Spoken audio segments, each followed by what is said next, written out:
Mohammed Fraser-Rahim is the Executive Director of North America for Quilliam International, a counterterrorism organization. Sir, welcome to our show. Thank you very much. Let's begin by talking about this new ban on wearing burqas. Do you think this is a proportional response by the President of Sri Lanka, or do you think this may actually backfire? You know, I think that Sri Lankan government, and particularly Prime Minister, is going to take some time, and I think that the dust will settle. I think this is a direct reaction trying to create stability, trying to get an arm around what actually took place in light of an extremist movement carrying out an attack on their soil.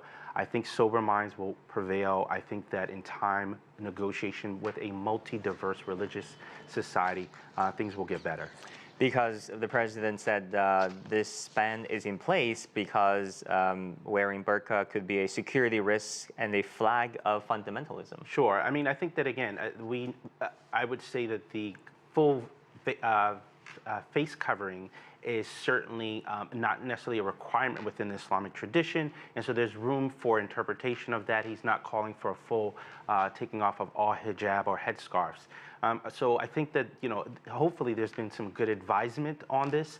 I think only time this will probably be negotiated out and fleshed out. We would at least hope that this will be the dynamic.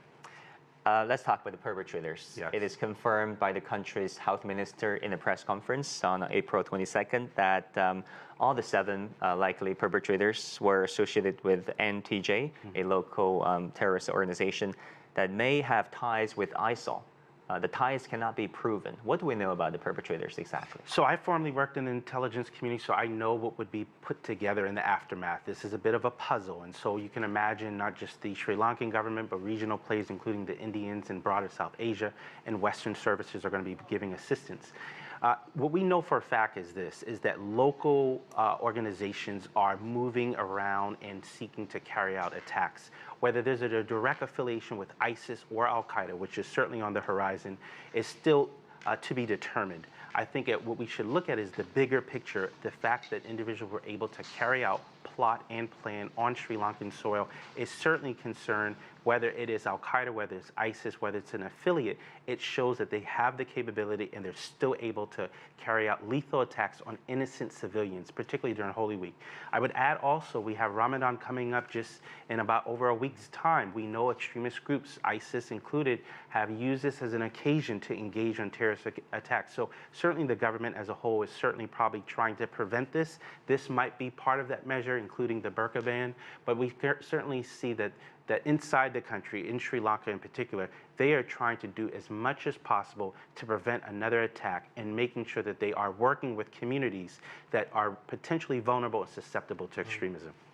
You know, Western powers claim that ISIL could be on the verge of extinction, actually. Do you think this attack on Sri Lanka represent a new trend, or is it just a unique case? It's a territorial loss, we know, with Syria and Iraq, but the brand is still very vibrant. We know in Africa in particular, we see emerging ISIS-affiliated groups, ISIS-affiliated networks. South Asia is no exception.